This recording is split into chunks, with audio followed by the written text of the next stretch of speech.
నానా నానా నా- నానా పొద్దుంది గరాజులు ఉండకపోతే పోయి రెస్ట్ తీసుకోవచ్చు కదా. కస్టమర్కి డెలివరీ ఇవ్వాలి.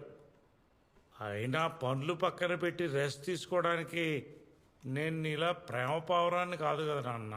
ఎప్పుడు ఏదో ఒకటి మింగుతా ఉంటావు. జరుగు ఇందా ఆ, చూడు. ఏమిట్రా ఇది? కాశ్మీర్ టు కన్యాకుమారి వెళ్ళాలి అనుకున్నావు కదా, మొత్తం వాళ్ళ దగ్గరుండి చూసుకుంటారు.